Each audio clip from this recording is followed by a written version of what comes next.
한국 영화 중 유일하게 제71회 칸 국제영화제 경쟁 부문에 진출한 영화 버닝.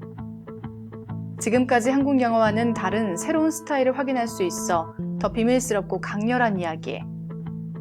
그들의 진실은 무엇일까요? 이창동 감독의 영화 버닝입니다. 이창동 감독의 버닝이 칸의 밤을 환하게 불태우고 지난 17일 우리 곁을 찾아왔습니다. 버닝은 초록물고기, 박하사탕, 오아시스, 밀양, 시에 이은 이창동 감독의 6번째 연출작인데요. 이 중에서도 버닝은 밀양, 시에 이어 3번째로 레드카펫을 밟게 된 작품이 됐습니다.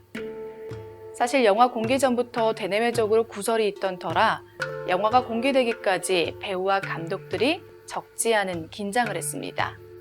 하지만 영화가 공개된 후 많은 찬사를 받고 있어서 영화에 대한 관심이 끊이지 않고 있죠. 오늘 무비레시피에서는 무라카미 하루키의 단편 소설 헛간을 태우다를 각색한 두 남녀와 정체불명의 남자 사이의 비밀스런 관계를 그린 영화 버닝을 요리합니다. 작가지망생 종수는 생계를 위해 유통회사 아르바이트를 하다 어릴 적 고향 친구 혜미를 만납니다. 혜미는 종수에게 술 한잔 할 것을 제안하고 오랜만에 만난 둘은 서로의 근황을 물으며 대화를 하죠.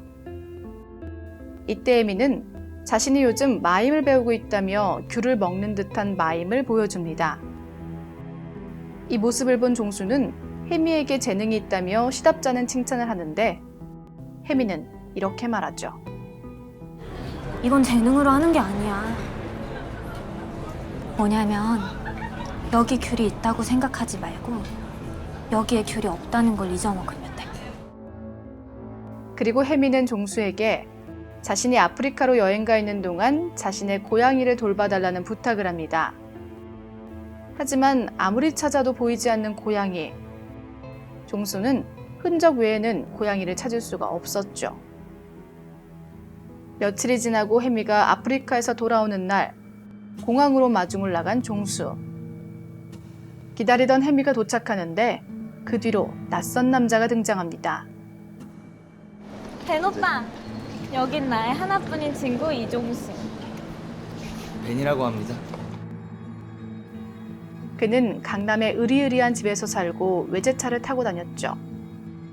종수와는 정반대의 환경에서 사는 남자였습니다. 질투심과 자격지심에 벤이 불편하기만 하지만 혜미로 인해 셋은 자주 만나게 됩니다. 버닝은 미스터리 장르의 영화인 만큼 곳곳에 다양한 메타포, 즉 은유와 상징을 내재하고 있습니다. 그래서인지 평론가들부터 관객들까지 다양한 해석을 제시하고 있죠. 실제로 관객들 사이에서는 메타포를 찾기 위한 N차 관람이 이루어질 정도라고 하는데요. 이 중 가장 먼저 눈에 띄는 해석은 바로 존재하지 않는 것에 대한 상징을 지닌 소재들입니다. 북향인 혜미의 집에서 한번 볼까 말까한 희미한 빛, 정말 존재하는 것인지 의문투성이인 고양이 보일, 어렸을 적 혜미의 집 앞에 있었다는 우물 등 영화 속 존재하되 존재하지 않는 소재들이 이에 대한 의문을 던지면서 다양한 해석을 이끌어내고 있죠. 자, 아프리카 여행 후 자주 만나게 되는 종수와 혜미 그리고 벤. 그들 사이에서는 앞으로 어떤 일이 일어날까요? 파주에 있는 종수의 집으로 찾아온 혜미와 벤.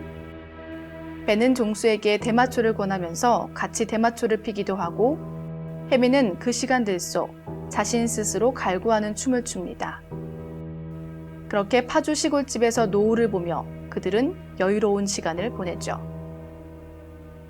혜미가 취해 잠든 사이 벤은 자신의 은밀한 취미에 대해 종수에게 고백합니다. 2달에 한 번씩 비닐하우스를 태운다는 거였죠. 그리고 이번에 태울 장소는 종수의 집과 아주 가까이 있다고 말합니다. 그렇게 혜미와 벤은 또다시 종수에게 불편한 마음만 안겨주고 떠납니다. 이후 종수는 매일 아침 마을을 돌며 비닐하우스를 확인하지만 아무 일도 일어나지 않습니다. 하지만 그 사이 혜미가 연락이 두절되고 사라지면서 혜미가 있을 만한 곳을 다 찾아보지만 흔적조차 찾을 수 없게 되자 종수는 벤을 의심하기 시작합니다.